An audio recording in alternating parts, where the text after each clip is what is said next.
Hello बच्चों, कैसे हो आप सब। आज हम नूतन गुंजन हिंदी पाठमाला कक्षा 3 का 7वां पाठ पढ़ने जा रहे हैं। पाठ क्रमांक 7 का नाम है डामन और पीथियस।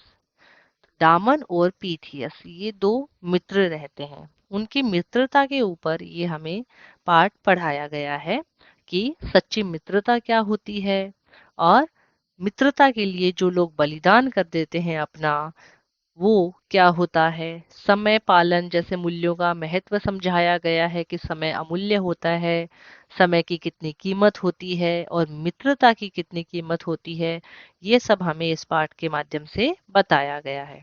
और मित्रता किस व्यक्ति से और कैसे व्यक्ति से करनी चाहिए वो भी हमें समझ में आता है यह पाठ पढ़कर। तो यह दो सच्चे मित्रों की कहानी है जिनका नाम है डामन और पीथियस, जो बहुत ही गहरे और अच्छे दोस्त होते हैं। तो इस पाठ में मित्रता के साथ साथ समय का पालन करना और सही निर्णय लेना जैसे गुण भी सिखाए गए हैं। तो पाठ शुरू करते हैं हम। आप किसके साथ खेलते हैं? अपने फ्रेंड्स के साथ में खेलते हैं, है ना। तो अपने अपने मित्रों का नाम बताओ मुझे कमेंट बॉक्स में। तो मित्रता जो है वो अनमोल धन है। मित्रता के बिना हमारा जीवन अधूरा है। अगर हमें सच्चा मित्र मिल जाता है तो हमारी बहुत सारी परेशानियां दूर हो जाती हैं। तो सच्चा मित्र हमें मुसीबत में साथ कभी भी हमारा साथ नहीं छोड़ता है और वह मुसीबत में हमारी मदद करता है, सही गलत की पहचान कराता है। यह दो सच्चे मित्रों की कहानी है। उनकी सच्ची मित्रता देखकर अत्याचारी राजा का दिल भी बदल जाता है। अगर कोई आपका मित्र है और वह मुसीबत में आपकी मदद नहीं करता है, मुसीबत में आपको छोड़ देता है, तो इसका मतलब वह आपका सच्चा मित्र नहीं है और गलत को गलत और सही को सही बोल रहा है, तो वो आपका सच्चा मित्र है। तो दो मित्र थे। एक का नाम था पीथियस और दूसरे का नाम डामन। पीथियस जहाँ रहता था उस देश का राजा बड़ा अत्याचारी था। तो अत्याचारी अत्याचारी का अर्थ होता है निर्दयी या अन्यायी, जो लोगों के ऊपर बहुत अत्याचार करता है, बहुत ही उनको कष्ट पहुंचाता है। उसने कुछ दोष लगाकर पीथियस को कैद कर लिया। तो यहाँ पे दोष का अर्थ है कसूर या आरोप।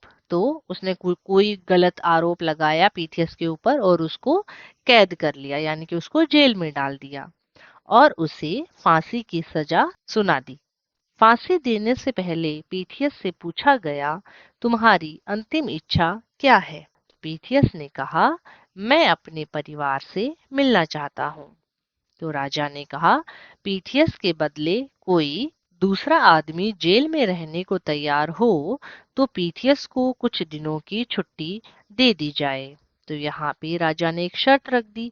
अब ऐसे तो उसको जेल से बाहर नहीं भेज सकते हैं, उसके बदले में किसी को तो रहना पड़ेगा ताकि जो बदले में रहे उसके लिए पीथियस वापस आ जाए। हो सकता है पीथियस उसको धोखा दे दे, लेकिन पीथियस धोखा देने वालों में से नहीं था। लेकिन जो राजा था वो बहुत ही क्रूर था। उसको नहीं लग रहा था कि पीथियस वापस आएगा, अपने परिवार से मिलने जो जा रहा है वो वापस नहीं आने वाला है। तो उन्होंने उसके सामने एक शर्त रख दी कि पीथियस को तभी छुट्टी दी जाएगी जेल से जब उसके बदले में वहां पर कोई रहेगा। डामन पीथियस का मित्र था। उसने अपने मित्र पीथियस की जगह जेल में रहना स्वीकार किया। क्या कभी कोई ऐसा दोस्त मिल सकता है कि अपने दोस्त की जगह पे वो जेल में रह जाए? नहीं, इस जमाने में तो नहीं। लेकिन डामन पीथियस का इतना सच्चा मित्र था कि डामन ने कहा कि मैं पीथियस की जगह पे जेल में रहूंगा, पीथियस को उसके घर वालों से मिलने के लिए भेज दो। जबकि ऐसा हो सकता था कि पीथियस वापस ना आए और डामन को फांसी की सजा दे दी जाए, लेकिन फिर भी डामन ने बिल्कुल नहीं सोचा कि उसके जीवन के साथ में क्या हो सकता है। तो पीथियस अपने परिवार से मिलने चला गया और पीथियस की जगह पे डामन को जेल में डाल दिया गया। लौटते समय हवा उल्टी चल रही थी। पीथियस की नाव ठीक समय पर ना पहुंच सकी। उस जमाने में नाव ही एकमात्र साधन हुआ करता था एक जगह से दूसरी जगह जाने के लिए। तो पीथियस नाव के द्वारा गया था अपने परिवार से मिलने के लिए। तो जब वो अपने परिवार से मिलकर वापस आ रहा था, तो हवा जो है वो उल्टी बह रही थी। तो हवा जिस तरफ बहती है उसी तरफ नाव चलती है। तो पीटियस की नाव ठीक समय पर नहीं पहुंच सकी जेल में। दूसरी ओर दामन के मन में आनंद की लहरें उठ रही थी। तो यहाँ पे दामन जो है वो बहुत ही खुश नजर आ रहा था, बहुत ही खुश दिखाई दे रहा था। और उसने कहा, आह, आज प्रिय मित्र के लिए मेरा जीवन काम आएगा। तो यहाँ पे दामन इतना खुश हो रहा था और वो बोल रहा था कि आज मेरा जो प्रिय मित्र है, आज मेरा जो बेस्ट फ्रेंड है, उसके लिए, उसके जीवन के लिए मेरा जीवन काम आएगा। उसको पता था कि अगर पीटीएस समय पे नहीं आया तो उसको फांसी की सजा दे दी जाएगी। फिर भी दामन इतना खुश हो रहा था। इधर पीटीएस सोच रहा था, हाय, अगर मैं समय पर ना पहुंच सका तो मेरे प्यारे मित्र दामन को फांसी हो जाएगी। तो इधर पीटीएस परेशान, उधर दामन खुश कि भाई पीटीएस का जीवन बच जाएगा मेरी वजह से। और पीटीएस इधर इतना परेशान हो रहा था कि मेरी वजह से दामन की जान जा सकती है, दामन को फांसी दी जा सकती है अगर मैं समय पर ना पहुंच सका तो। फांसी का समय आ गया। दामन को फांसी के तख्ते पर चढ़ा दिया गया। दामन प्रसन्न था। दामन को फांसी के जगह पर लेके गए और वहां पे उसको फांसी के तख्ते पर चढ़ा दिया। फिर भी दामन बहुत खुश दिखाई दे रहा था। लोग कहने लगे, पीथियस ने मित्र को धोखा देकर अच्छा नहीं किया।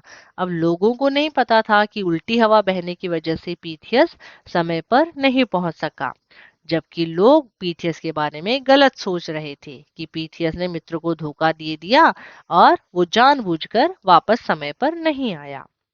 दामन ने चिल्लाकर कहा, ऐसा मत कहो, पीथियस सच्चा मित्र है। वह किसी कारणवश नहीं पहुंच पाया होगा।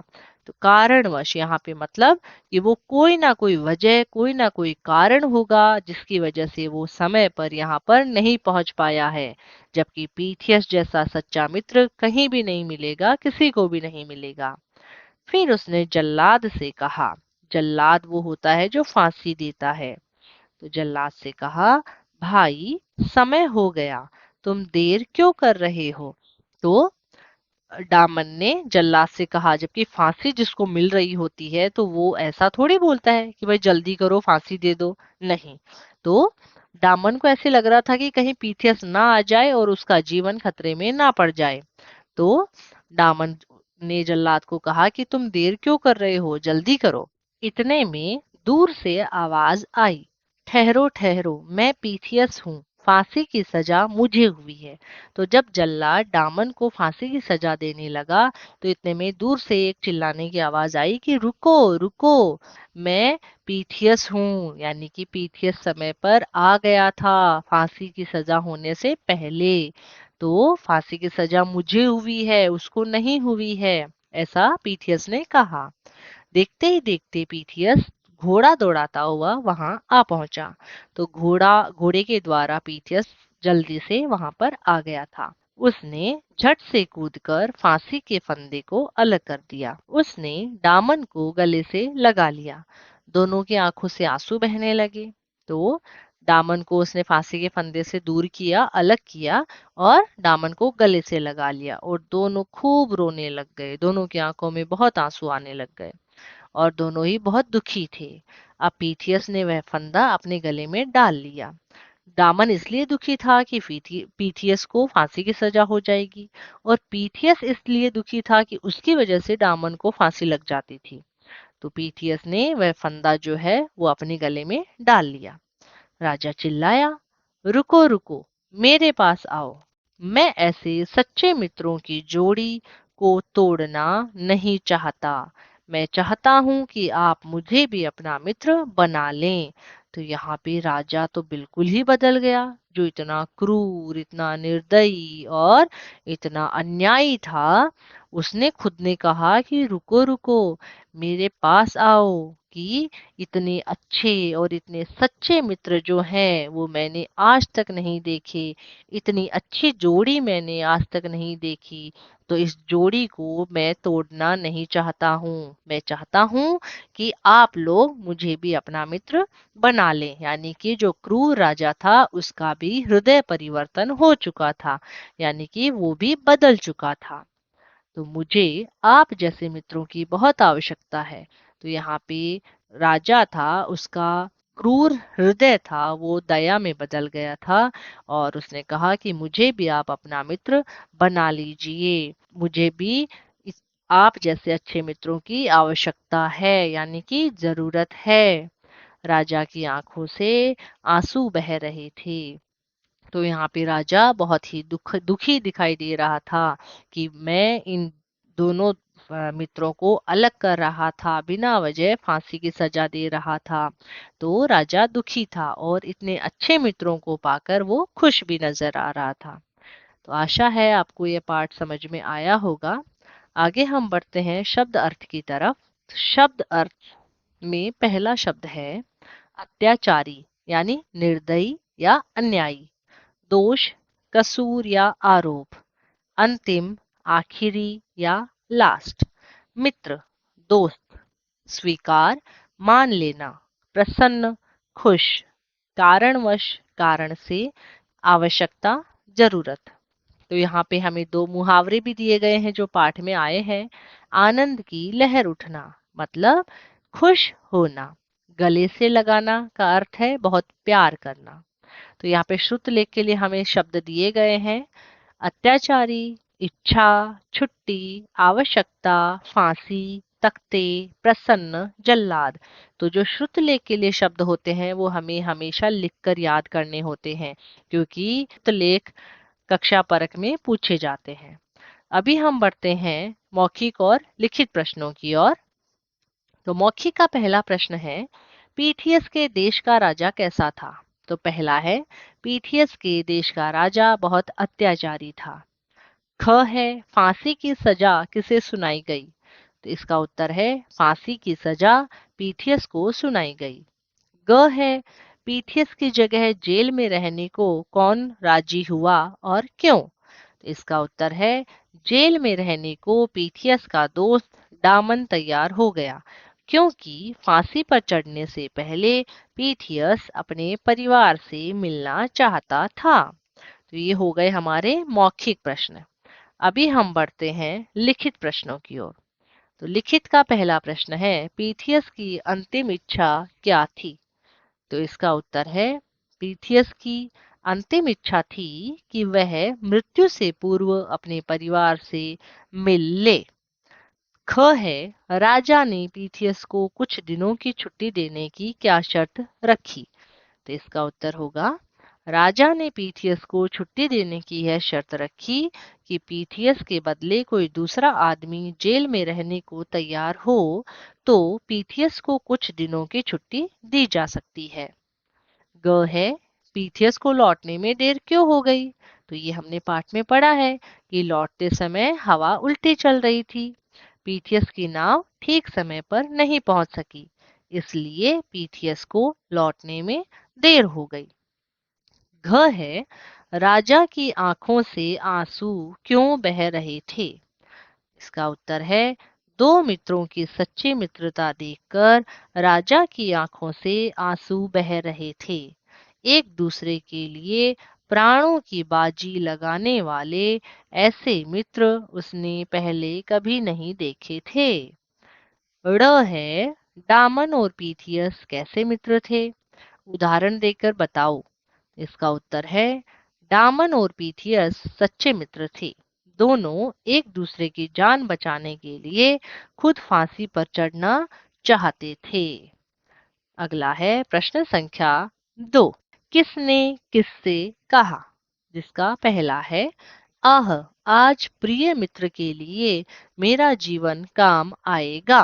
तो ये दामन ने स्वयं से कहा, खुद से ही दामन बात कर रहा था कि आज मेरे प्रिय मित्र के लिए मेरा जीवन काम आ जाएगा। दूसरा है, पीथियस ने मित्र को धोखा देकर अच्छा नहीं किया। लोग आपस में एक दूसरे से कहने लगे थे, भाई समय हो गया, तुम देर क्यों कर रहे हो? तो दामन ने जल्लाद से कहा, ठहरो ठहरो, फांसी की सजा मुझे हुई है। ये कहा था पीथियस ने फांसी लगाने वाले जल्लाद से। प्रश्न संख्या 3, नीचे लिखे वाक्यों पर सही या गलत का निशान लगाओ। तो पहला है, फांसी के समय दामन प्रसन्न था। तो इसका उत्तर होगा सही, दामन प्रसन्न ही था उस समय। दूसरा है, पीथियस को राजा ने पुरस्कार दिया। तो ये होगा गलत। अगला है, मरने से पहले पीथियस ने अपने परिवार से मिलने की इच्छा प्रकट की। सही। चौथा है, दामन समय पर न पहुंचा। तो ये तो बिल्कुल ही गलत है, क्योंकि दामन तो कहीं गया ही नहीं था, पीथियस गया था। प्रश्न संख्या 4 है, सही उत्तर पर सही का निशान लगाओ। तो इसमें पहला है, दामन के मित्र का नाम था। तो ये हमने पाठ में पढ़ा है कि पाठ किसके बारे में दिया गया है, दामन और पीथियस के बारे में। तो इसका उत्तर होगा पीथियस। ख है, किसने पीथियस पर दोष लगाकर उसे कैद कर लिया? तो यहाँ पे उत्तर होगा राजा ने। ग है, पीथियस मिलने गया। किससे मिलने गया था, पड़ोसियों से या परिवार से? यस, परिवार से। आगे हम बढ़ते हैं, सोचकर लिखो। तो सोचकर लिखो का प्रश्न है, क्रिटिकल थिंकिंग वाला प्रश्न है, जो आप अपने शब्दों में उत्तर दे सकते हैं। अगर आपका मित्र किसी मुसीबत में फंस जाए तो आप क्या करोगे? अगर मेरा मित्र किसी मुसीबत में फंस जाए तो मैं उसे मुसीबत से निकालने की कोशिश करूंगा, ना कि उसको मुसीबत में छोड़कर भाग जाऊंगा। अगर किसी और की भी सहायता लेनी पड़े तो वह भी मैं लूंगा, लेकिन हर संभव मैं उसकी मुसीबत से निकलने की कोशिश करूंगा, हमेशा उसका साथ दूंगा। इसमें आप बहुत कुछ लिख सकते हो अपने शब्दों में। अभी हम बढ़ते हैं पाठ के नीचे का जो व्याकरण है उसकी तरफ। तो भाषा से का पहला प्रश्न है, इन शब्दों को उच्च स्वर में पढ़ो और ज और ज के उच्चारण और लेखन का अंतर समझो। यहाँ पे ज वाले शब्द अलग दिए गए हैं और ज वाले शब्द अलग दिए गए हैं, तो ये आपको उच्चारण करके पढ़ना है। जय वाला जैसे जल, जान, जोड़ा, सजा, जीवन, राजा, तो ज को ज ही बोलते हैं। और ज जो होता है उसको बोलते हैं जरा, सजा, कागज, रोज, आवाज, जोर। तो यहाँ पे जोर नहीं बोला है मैंने, जोर। तो यहाँ पे ज और ज में जो सूक्ष्म अंतर है उसको बोलने पे स्पष्ट होता है वो। प्रश्न संख्या 2 है, पाठ से अनुस्वार और अनुनासिक वाले शब्द ढूंढकर हमें यहाँ पे लिखना है। तो अनुस्वार वाले शब्द हमने लिखे हैं अंतिम, आनंद और फंदे।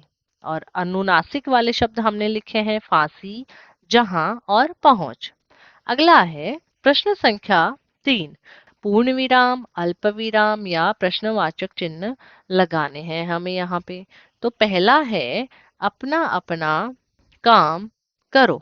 तो यहाँ पे आ जाएगा पूर्ण विराम। मीता, गीता और सीता एक साथ पाठशाला जाती हैं। तो आखिर में आएगा पूर्ण विराम और मीता और गीता के बीच में आ जाएगा अल्प विराम।